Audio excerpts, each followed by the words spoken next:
आपका मेरे चैनल भक्ति का ज्ञान में हार्दिक स्वागत है। प्रिय भक्तगण, आज हम आपको एक कथा का श्रवण करा रही हूँ जो सुनने मात्र से आपके जीवन में सुख, संपत्ति और धन की वर्षा होगी। तो चलिए कथा को प्रारंभ करते हैं। भगवान शिव माता पार्वती से कहते हैं, अगर इंसान खुलकर बोलता है तो उसे संकोच और भय से मुक्ति मिल जाएगी। फिर माता पार्वती कहती हैं, हे प्राणनाथ, ये कैसे संभव है कि इंसान खुलकर बोले तो भय और संकोच से मुक्त हो जाएगा। फिर भगवान शिव कहते हैं, हे देवी, आज मैं आपको एक कथा सुनाने जा रहा हूँ, कृपया इस कथा को ध्यान से सुने। अगर आप यह कहानी सुन रहे हैं तो पूरा सुनिए। इस कथा को आधा अधूरा छोड़कर जाने की गलती मत करिएगा, क्योंकि इस पवित्र कथा को पूरा सुनने से मनचाहा फल की प्राप्ति होगी। इसलिए इस कथा को पूरा सुने। आप शिव भक्त हैं तो भोलेनाथ का अनादर ना करें। तो चलिए कथा प्रारंभ करते हैं। बहुत समय पहले की बात है। एक नगर में एक युवक रहता था। वह युवक बहुत ही शर्मीला था। वह इतना शर्मीला था कि जब भी उसके सामने कोई नया व्यक्ति आता तो वह उससे बात नहीं करता था। यहाँ तक कि जिन्हें वह जानता था उनसे भी बात करने में उसे बहुत शर्म आती थी। वह उनसे भी ठीक से बात नहीं कर पाता था और इस समस्या के कारण वह खुद ही बहुत परेशान रहता था, क्योंकि वह अपने जीवन में कुछ कर नहीं पा रहा था। धीरे धीरे समय बीतता गया और उसके शर्माने की आदत भी बढ़ती चली गई, जिसके कारण वह अत्यधिक निराश, परेशान और चिंतित रहने लगा। उसे समझ नहीं आ रहा था कि वह अपनी इस समस्या से कैसे छुटकारा पाए। उसके घर वाले भी उसकी इस समस्या को लेकर बहुत चिंतित रहने लगे थे। वे सोचते थे कि इसका क्या होगा, क्या यह अपने जीवन में कुछ कर पाएगा या नहीं। जब भी वह कहीं काम के लिए जाता, लोग उसके सीधेपन का फायदा उठाते और उसे परेशान करते। वह कुछ ज्यादा कह नहीं पाता था, जिसके कारण लोग उसे कुछ भी कह देते और वहां से चले जाते। इन्हीं सब कारणों से उसका मन कहीं भी किसी भी काम में नहीं लगता था। वह हर काम को कुछ ही दिनों में छोड़ देता था। उसके मन में बहुत कुछ चल रहा था। उसके विचारों का तूफान उठ रहा था। वह सबसे बहुत कुछ कहना चाहता था, लेकिन अपनी इस आदत के कारण वह किसी से कुछ नहीं कह पाता था। वह अंदर ही अंदर घुटता जा रहा था। सारे विचार और बातें उसके मन में ही दबी पड़ी थीं, लेकिन कभी भी वह किसी से अपने मन की बात नहीं बताता था। जब वह छोटा बच्चा था तो लोग उसे बहुत पसंद करते थे। उसकी इस आदत को भी लोग सराहते थे। लेकिन जब वह बड़ा हुआ, युवा हुआ, तो इसी आदत के कारण उसे जीवन जीने में बहुत परेशानियां उठानी पड़ी और वह युवक भी अपनी इस गलती के कारण बहुत परेशान रहता। वह अपनी इस आदत से छुटकारा पाना चाहता था। वह चाहता था कि वह लोगों से अपने मन की बात खुलकर कह पाए। जो कुछ करना चाहता है, जो कुछ कहना चाहता है, वह सबसे खुलकर कह सके। लेकिन जब भी कोई दूसरा उसके सामने आता तो उसकी जुबान मानो खुलती ही नहीं थी। यहाँ तक कि वह अपने माता पिता के सामने भी ठीक से बात नहीं कर पाता था। केवल उसके कुछ मित्र थे जिनसे वह अपने मन की बात कर पाता था। जब भी वह किसी बात का जवाब देता तो लोग उसकी हंसी उड़ाते थे, उसका मजाक बनाते। लोग कहते, आज तो तेरे मुंह में भी जबान आ गई है। यह समस्या दिन ब दिन बढ़ती जा रही थी और इसके कारण अब उसके पिता भी अत्यधिक चिंतित रहने लगे थे। वह चाहते थे कि उनका बेटा भी दूसरों के सामने अपने मन की बात रख सके। लेकिन एक दिन जब उन्होंने अपने बेटे को दूसरों के सामने शर्मिंदा होते देखा तो उन्हें बहुत क्रोध आया और वे अपने बेटे को खरी खोटी सुनाने लगे। उन्होंने उसे इतना डांट दिया कि वह युवा लड़का अत्यधिक क्रोधित हो गया और बिना कुछ कहे वहां से चला गया। शाम हो चुकी थी और अब तक उनका बेटा घर नहीं लौटा था। माता और पिता दोनों बहुत ही चिंतित थे। वे अपने बेटे को वापस घर पर देखना चाहते थे, लेकिन वह युवा लड़का भागते भागते पहाड़ की चोटी पर जा पहुंचा था। वह वहां से नीचे की ओर झांक रहा था और भगवान शिव से कह रहा था, हे महादेव, आपने मुझे ऐसा क्यों बनाया? लोग मेरा मजाक उड़ाते हैं, लोग मेरी हंसी उड़ाते हैं। जब मैं इस दुनिया में अपने मन की बात नहीं रख सकता, किसी से कुछ कह नहीं सकता, तो फिर इस जीवन को जीकर क्या करूँगा? जब भी मैं किसी से कुछ कहने की कोशिश करता हूँ, लोग मेरा मजाक बनाते हैं, मेरी हंसी उड़ाते हैं और मुझसे कुछ भी कहकर चले जाते हैं और मैं उनका जवाब नहीं दे पाता। ऐसे जीवन को जीकर मुझे क्या मिलेगा? इसलिए मैं तेरे पास आ रहा हूँ। इतना कहकर जैसे ही वह युवक कूदने की तैयारी कर रहा था, तभी पीछे से आवाज आई, बेटा, जान देना तो बहुत आसान है, लेकिन इस जान को तुम वापस नहीं पा सकोगे। जैसे ही यह आवाज उसके कानों में पड़ी, वह पीछे मुड़कर देखने लगा। उसने देखा कि एक तपस्वी सन्यासी उसके पीछे खड़े हैं। उन्हें देखकर वह डर सा गया और अपने कदम पीछे खींच लिए और चुपचाप वहां खड़ा हो गया। अपनी आदत के कारण वह उनसे कुछ कह नहीं पा रहा था। तभी तपस्वी सन्यासी उस युवक से कहते हैं, बेटा, क्या बात है? आखिर तुम यहाँ पर क्या कर रहे हो और तुम अपने इस जीवन को क्यों समाप्त करना चाहते हो? यह अनमोल जीवन बहुत कम लोगों को नसीब होता है और तुम्हें यह जीवन व्यर्थ लगता है। उस पर वह युवक कहता है, नहीं नहीं, कुछ नहीं, मैं तो बस यहाँ खड़ा होकर देख रहा था। तभी तपस्वी सन्यासी उस युवक से कहते हैं, बेटा, मैं जानता हूँ कि तुम यहाँ क्या करने आए थे। तुम मुझसे कुछ नहीं छुपा सकते, लेकिन मैं चाहता हूँ कि तुम अपनी समस्या खुद मुझसे बताओ, तभी मैं तुम्हारा समाधान कर पाऊंगा। अगर तुम चाहते हो कि कोई तुम्हारी मदद करे तो पहले तुम्हें ही आगे बढ़ना होगा। अगर तुम चाहते हो कि मैं तुम्हारी समस्या का समाधान करूं तो तुम्हें मुझे अपनी समस्या बतानी होगी, वरना मैं कुछ नहीं कर सकूंगा। उन तपस्वी सन्यासियों की यह बात सुनकर वह युवक कहता है, नहीं नहीं, मैं ठीक हूं, मैं सच कह रहा हूं। उस युवक की यह बात सुनकर तपस्वी सन्यासी कहते हैं, ठीक है बेटा, अगर तुम नहीं चाहते कि मैं तुम्हारी मदद करूं तो कोई बात नहीं, मैं तुम्हारी बात पर विश्वास कर लेता हूं। लेकिन तुम्हें भी मेरी एक बात पर विश्वास करना चाहिए कि मैं तुम्हारी मदद के लिए ही यहाँ आया हूँ। तुम चाहो तो अपनी समस्या मुझे बता सकते हो और मैं तुम्हारी इस समस्या का समाधान अवश्य करूँगा। इसका जवाब देते हुए युवक कहता है, नहीं नहीं, मैं ठीक हूँ, आप जाइए। इस पर तपस्वी सन्यासी कहते हैं, ठीक है बेटा, अगर तुम चाहते हो कि मैं यहाँ से चला जाऊँ तो मैं यहाँ से चला जाता हूँ, लेकिन मेरी एक बात याद रखना, मेरे जाने के बाद मैं तुम्हारी कोई मदद नहीं कर पाऊंगा और हो सकता है कि तुम्हारी मदद के लिए कोई और भी आगे ना आए। इतना कहकर तपस्वी सन्यासी पीछे की ओर मुड़े और अपने मार्ग में आगे बढ़ने लगे। वह युवक वहीं खड़ा होकर यह सब देख रहा था।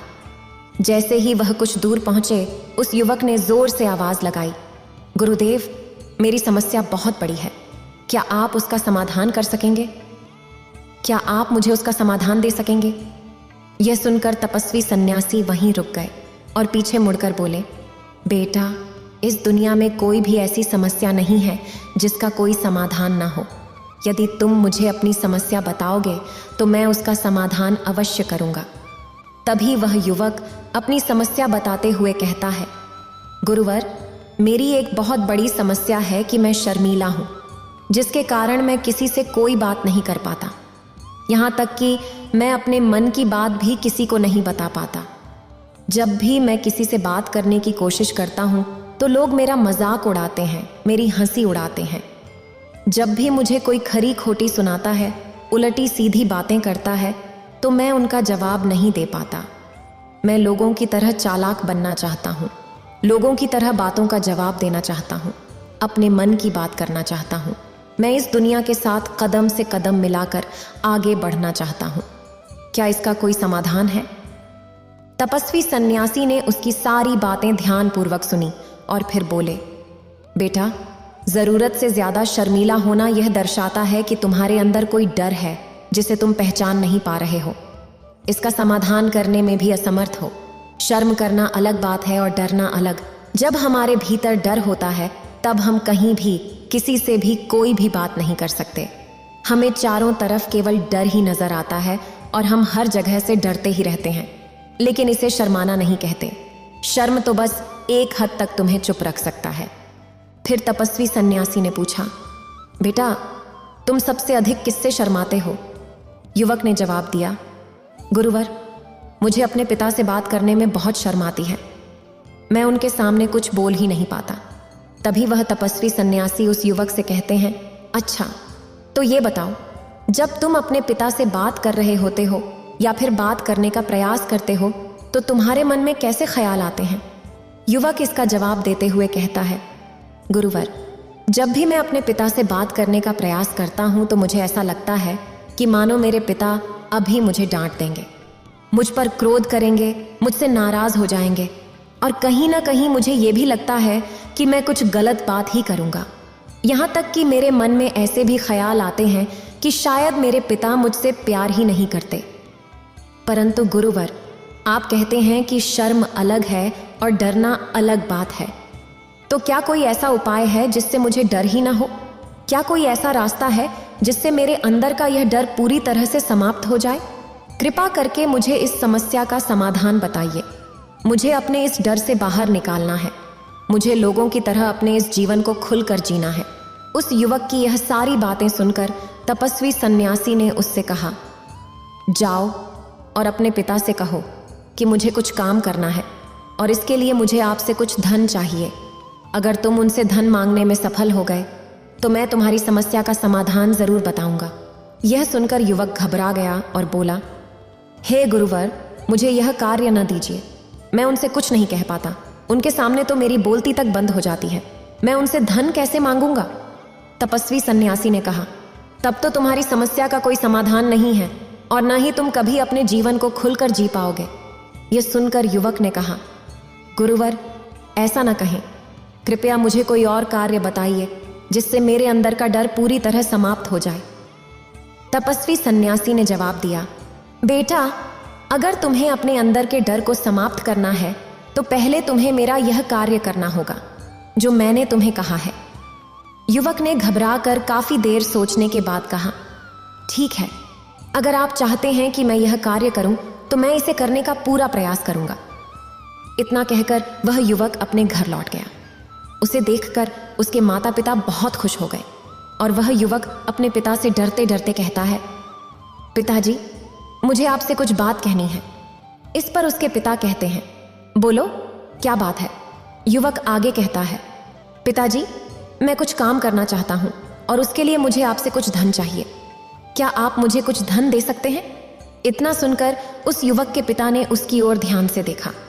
काफी देर देखने के बाद वह खुशी से झूम उठे और तुरंत ही उन्होंने कुछ धन अपने पुत्र के हाथों पर रख दिया और कहने लगे, बेटा, इतना धन काफी है या तुम्हें और चाहिए? इसके जवाब में वह युवक अपने पिता से कहता है, नहीं नहीं पिताजी, इतना काफी है, मैं इतने से काम चला लूंगा। वह युवक उस धन को लेकर तुरंत दौड़ता हुआ उन तपस्वी सन्यासी के पास लौटा और जो धन उसने अपने हाथों में ले रखा था उसे दिखाते हुए कहता है, गुरुवर, जैसा आपने कहा था, मैं धन लेकर आपके पास आ चुका हूं। मैंने अपने पिता से धन मांग लिया है। अब मुझे आप मेरी समस्या का समाधान बताओ। तभी तपस्वी सन्यासी उस युवक से कहते हैं, अरे, इतनी जल्दी क्या है? अभी तो तुम्हें मेरे लिए एक और काम करना है, तभी मैं तुम्हें तुम्हारी समस्या का समाधान अवश्य बताऊंगा। और यदि तुम मेरे लिए इस कार्य को पूरा नहीं कर सके तो मैं तुम्हें कभी भी तुम्हारी समस्या का समाधान नहीं बताने वाला। तभी वह युवक उन तपस्वी सन्यासी से कहता है, हे गुरुवर, अभी तो मैंने आपके लिए एक काम किया है, अभी आप मुझे एक और काम करने के लिए कह रहे हैं। तभी तपस्वी सन्यासी उस युवक से कहते हैं, हाँ, तुम्हें मेरे लिए एक और काम करना ही होगा। वह युवक एक बार फिर से काफी देर सोच विचार कर उन तपस्वी सन्यासी से कहता है, अच्छा ठीक है, बताइए अब मुझे क्या करना है। इसके जवाब में तपस्वी सन्यासी उस युवक से कहते हैं, जाओ और यह धन जो तुमने अपने पिता से मांग कर लाया है, इस धन को वापस अपने पिता को लौटा दो और साथ ही यह भी कहना कि पिताजी, मैं अभी काम नहीं करना चाहता हूँ, लेकिन जब समय आएगा तो मैं आपसे यह धन वापस ले लूंगा और उससे अपना काम पूरा करूंगा। यह बात सुनकर युवक एक बार फिर से ऊपर से नीचे तक पूरी तरह से कांप गया और कहने लगा, गुरुवर, आप मुझे कोई और काम सौंप दीजिए, मैं उसे जरूर करूंगा, लेकिन अब यदि मैं धन लेकर उनके पास वापस गया तो वह क्या सोचेंगे मेरे बारे में? मैं तो शर्मिंदा हो जाऊंगा उनके सामने। इसलिए गुरुवर, कृपया करके मुझे कोई और काम दे दीजिए। तभी तपस्वी सन्यासी उस युवक से कहते हैं, बेटा, जो काम मैंने तुम्हें सौंपा है तुम्हें उसी कार्य को पूरा करना होगा, अन्यथा तुम्हारी समस्या का समाधान मैं तुम्हें नहीं बताने वाला। काफी देर सोच विचार करने के बाद वह उन तपस्वी सन्यासी से कहता है, ठीक है गुरुवर, मैं वापस जाता हूँ और ये धन लौटा कर आता हूँ। वह तुरंत दौड़ा दौड़ा अपने पिता के पास वापस लौटा और उसने अपने पिता से कहा, पिताजी, मैं यह धन अभी नहीं लेना चाहता। अभी यह धन आप मुझसे वापस ले लीजिए। जब मुझे कोई काम पड़ेगा तो मैं आपसे ये धन वापस ले लूँगा। उसके पिता ने उस युवक की तरफ घूर घूर कर काफ़ी देर तक देखा और फिर मुस्कराते हुए कहने लगे, बेटा, मैं समझता हूँ कि किसी भी काम को शुरू करने से पहले हमें उसके बारे में जानकारी इकट्ठा करनी चाहिए। उसके बारे में समझना ज़रूरी है। कब, क्या, कैसे और कब तक करना है, इसके बारे में जानकारी लेना बहुत ज़रूरी है। कोई भी काम ऐसे ही शुरू नहीं किया जा सकता। हमें यह भी अनुमान लगाना पड़ता है कि उसमें हम सफल होंगे या नहीं। और जब हम इन सभी के बारे में सही जानकारी प्राप्त कर लेते हैं तभी हमें धन लगाना चाहिए। मुझे बहुत खुशी है कि तुमने यह सही निर्णय लिया है। जब तुम्हें यह समझ में आ जाए कि जो कार्य तुम करने जा रहे हो वह तुम्हारे लिए उचित है, तब तुम चाहो तो मैं तुम्हें यह धन वापस लौटा दूंगा। युवक अपने पिता से यह सारी बातें सुनकर मन ही मन बहुत प्रसन्न था। उसने यह उम्मीद भी नहीं की थी कि उसके पिता हंसकर उसे इस तरह से सारी बातें समझाएंगे। वह मन ही मन यह सोच ही रहा था कि तभी उसके पिताजी उसके और करीब आए और अपने युवा बेटे को गले से लगा लिया। जैसे ही उसके पिता ने उसे गले से लगाया, उसे बहुत अच्छा महसूस हुआ। उसका आत्मविश्वास और हौसला बढ़ गया। उसके बाद युवक वापस गुरुवर के पास लौटा और कहने लगा, गुरुवर, जैसा आपने कहा था मैंने बिल्कुल वैसा ही किया है। मैंने धन अपने पिता को वापस कर दिया है। अब कृपया करके मेरी समस्या का समाधान बता दीजिए। तभी तपस्वी सन्यासी उस युवक की तरफ देखकर मुस्कुराते हैं और कहते हैं, बेटा, इतनी जल्दी क्या है? अभी तुम्हें मेरे लिए एक और काम करना होगा। युवक कहता है, महाराज, आप मुझसे बार बार इस तरह से काम क्यों करवा रहे हैं? क्या आपके पास मेरी समस्या का कोई समाधान नहीं है? कहीं आप मुझे बेवकूफ़ तो नहीं बना रहे? जिस तरह से लोग मुझे बेवकूफ़ बनाते हैं, क्या आप भी मेरे साथ वही कर रहे हैं? आपने कहा था कि अपने पिता से पैसे मांग कर लाओ। मैंने पैसे मांग कर लाए। फिर आपने कहा कि ये पैसे अपने पिता को लौटा दो। मैंने आपके कहे अनुसार बिल्कुल वैसा ही किया और अब आप कह रहे हैं कि मैं आपके लिए एक और काम करूं। नहीं, यह मुझसे नहीं होगा। तभी तपस्वी सन्यासी मुस्कुराते हुए कहते हैं, बेटा, बस ये आखिरी काम है और यह बहुत सरल भी है। जैसे ही तुम इस कार्य को पूरा करोगे, मैं तुम्हें वचन देता हूँ कि तुम्हारी समस्या का समाधान अवश्य बताऊंगा। इस पर युवक थोड़ी देर सोचता है और फिर कहता है, ठीक है, लेकिन यह आखिरी काम होगा जो मैं आपके लिए करूंगा। बताइए, मुझे क्या करना है? तभी तपस्वी सन्यासी एक मूर्ति निकालकर उस युवक के हाथ में थमा देते हैं। वह मूर्ति देखने में बहुत ही साधारण सी थी, लेकिन तपस्वी सन्यासी उस युवक से कहते हैं, बेटा, तुम्हें इसे बाजार में ले जाना है, इसे बेचना है और इसके बदले में 100 स्वर्ण मुद्राएं लेकर आना है। जब तुम यह करने में सफल हो जाओगे तभी मैं तुम्हारी समस्या का समाधान बता पाऊंगा। वह युवक उस मूर्ति को अपने हाथ में लेकर बड़े ही गौर से देखता है और तपस्वी सन्यासी से कहता है, हे गुरुवर, यह तो बड़ी ही साधारण सी मूर्ति लग रही है, मानो मिट्टी की बनाई गई हो। इसके लिए भला 100 स्वर्ण मुद्राएं कौन देगा? इसके 1 या 200 स्वर्ण मुद्राएं मिल जाएं वही बहुत है, लेकिन 100 स्वर्ण मुद्राएं कोई नहीं देगा। तभी तपस्वी सन्यासी उस युवक से कहते हैं, बेटा, मैंने जो तुम्हें काम सौंपा है, यदि तुम उसे पूरा करोगे तभी तुम्हें तुम्हारी समस्या का समाधान मिल पाएगा। अन्यथा तुम चाहो तो अपने घर लौट सकते हो, फिर से वही अपने पुराने जीवन में जहां लोग तुम्हारा मजाक बनाते हैं, तुम्हें डराते हैं और सताते हैं। मैं तुम्हें यहाँ तुम्हारे डर को निकालने में मदद कर रहा हूँ। तुम मेरे यहाँ काम करके अपने डर को धीरे धीरे भगा पाओगे।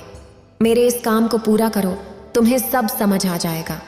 वह युवक तपस्वी सन्यासी की बात सुनकर मन ही मन विचार करता है कि मुझे तो मेरी समस्या का समाधान किसी भी हालत में चाहिए। इस कारण वह उस मूर्ति को उठाकर बाजार की ओर चल पड़ता है।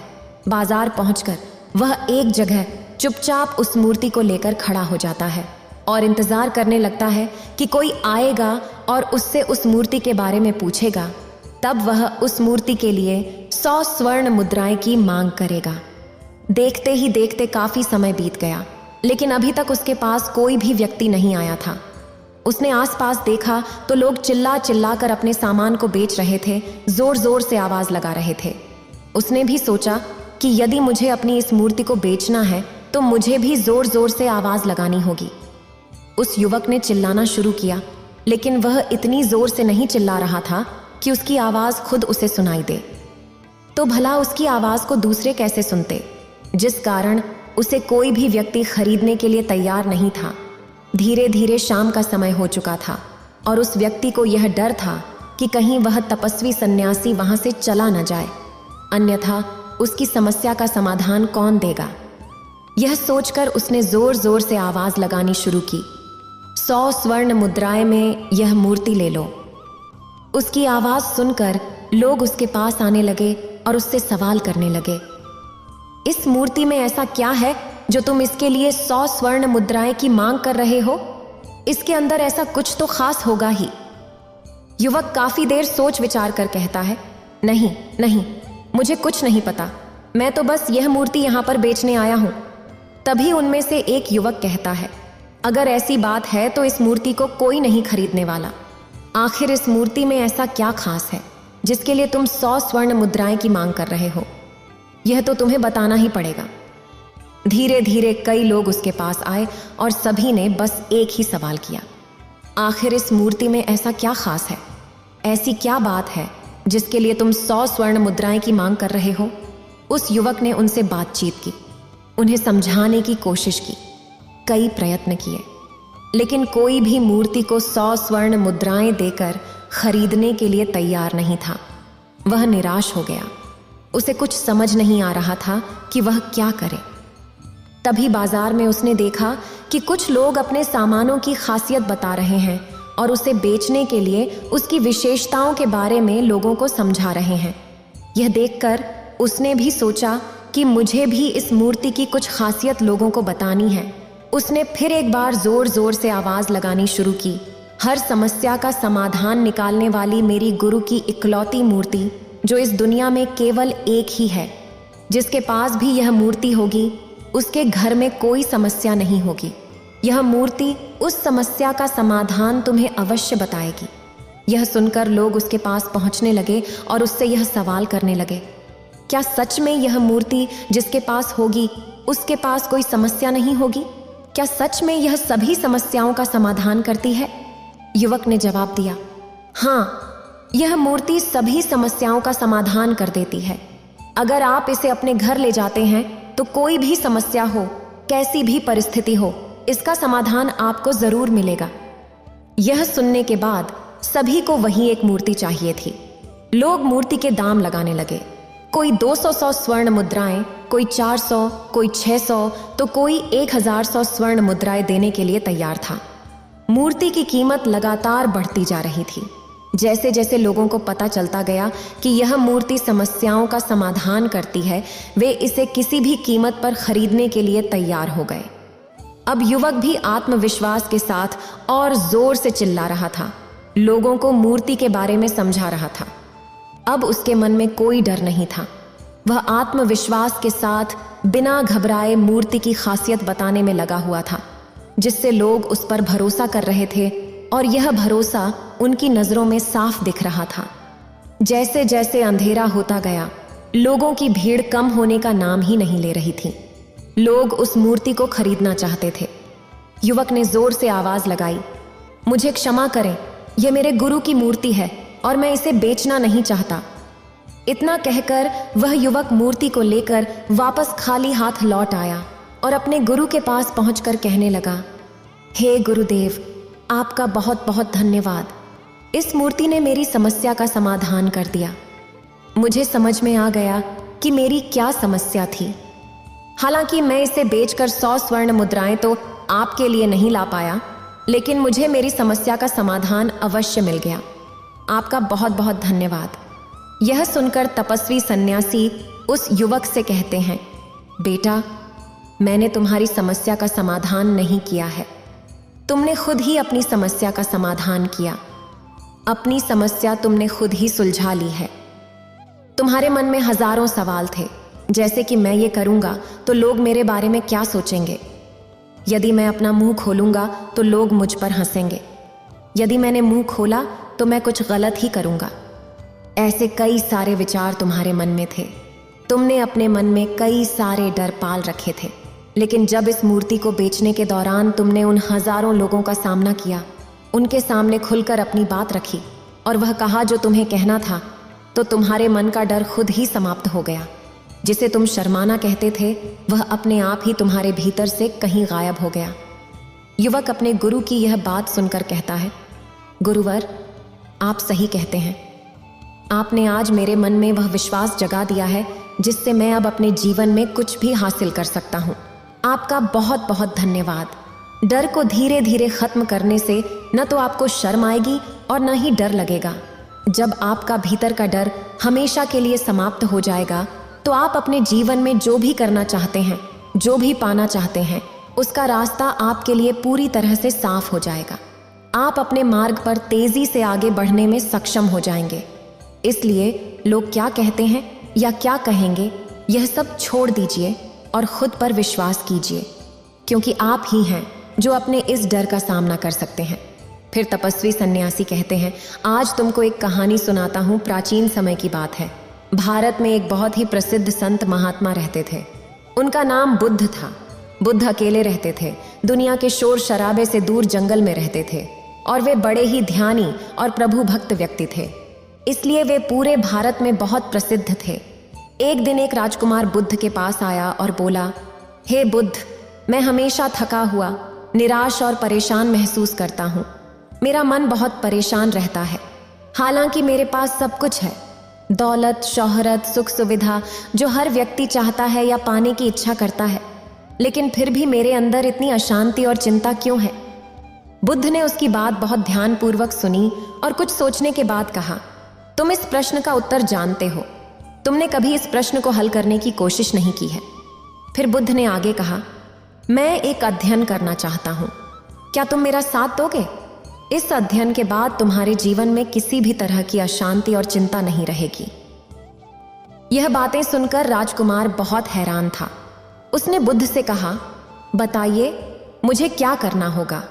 अपने मन की शांति के लिए मैं कुछ भी करने को तैयार हूं।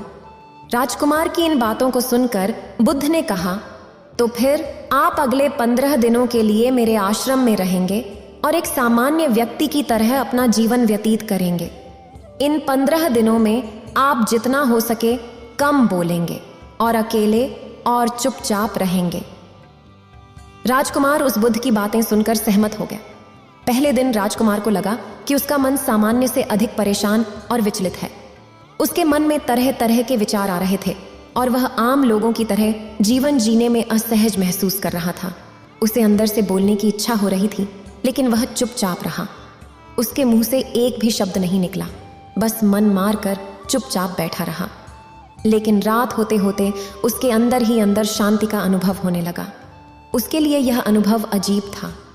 वह खुद से पूछ रहा था कि वह अंदर ही अंदर इतना खुश क्यों है और उसकी आंतरिक बेचैनी और चिंता कम क्यों हो रही है। अगले दिन राजकुमार अकेला चुपचाप बैठा रहा और प्रकृति को निहार रहा था। वह पौधों को, फूलों को, आकाश में उड़ते पक्षियों को देख रहा था। वह अपने जीवन में पहली बार यह अद्भुत दृश्य महसूस कर रहा था कि उसके पास कितनी सुंदरता है। वह दिन भर प्रकृति की सुंदरता को निहारता और उसकी ताजगी को महसूस करता रहता।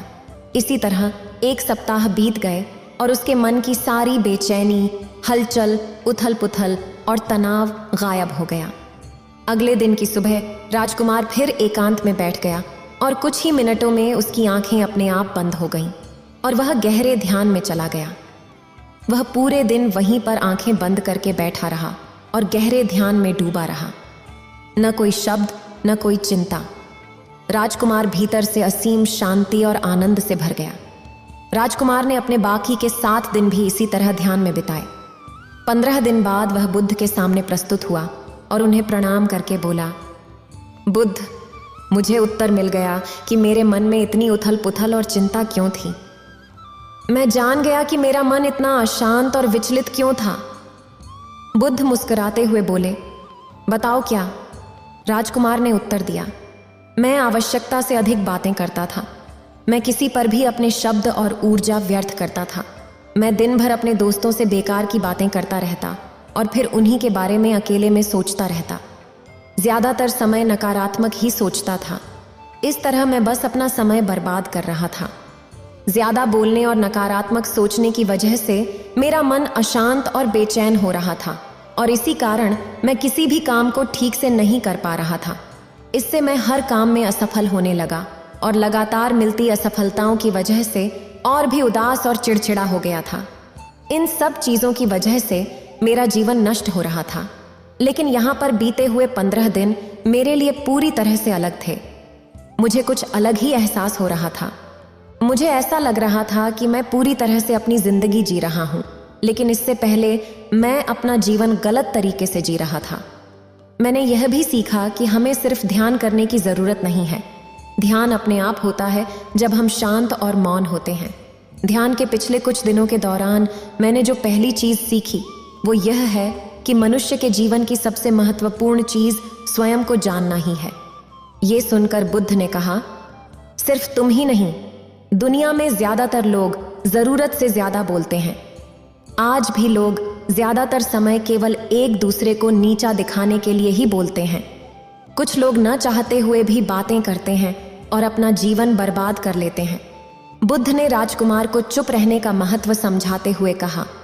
एक बार बुद्ध से उनके शिष्यों ने पूछा, प्रिय बुद्ध, आप ज्यादा समय चुप क्यों रहते हैं?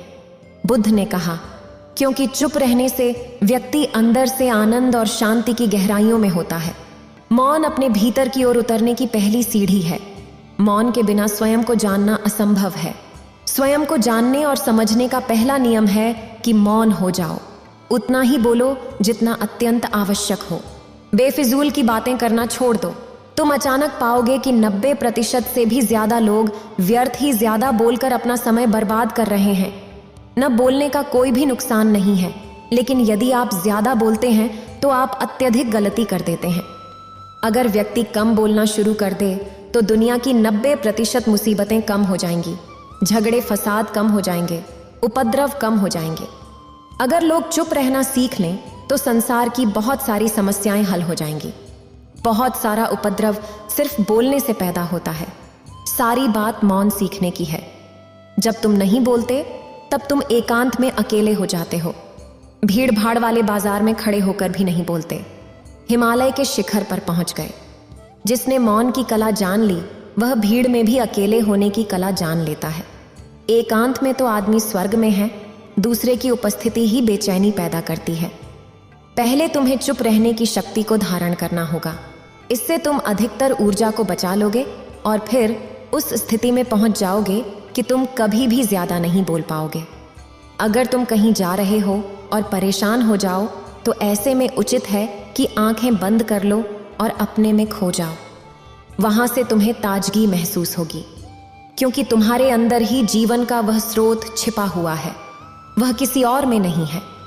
इसके बाद राजकुमार उन बुद्ध से पूछते हैं, आखिर कौन हमें अपने अंदर तक ले जाएगा? यह बातें सुनकर बुद्ध कहते हैं, तुम्हें स्वयं ही अपने अंदर उतरना होगा और वहीं से परम राज्य जीवन का आनंद ले पाओगे। आनंद का यहीं से जन्म हुआ है। यहीं से तुम मौत में डूब जाओगे। यही तुम्हारा सूरज उदय होगा और यहीं से अस्त होगा। इसी प्रकार तुम बार बार चुटकी बजाओ। जब भी तुम चुटकी बजाकर वहां से लौटोगे तो पाओगे कि फिर तुम्हारे जीवन में एक ताजगी भरी नई संपदा मिली है और इस नई शक्ति के जन्म होने से तुम्हारी थकान चली जाएगी, उदासी चली जाएगी और चिंता चली जाएगी। जैसे कोई स्नान करके लौटता है तो शरीर शीतल हो जाता है, शांत हो जाता है। ऐसे ही जब भीतर से साफ होकर वापस आता है, मौन में स्नान करके लौटता है, तो समस्त अस्तित्व व्यक्तित्व शांत और मौन हो जाता है, आनंदित हो जाता है।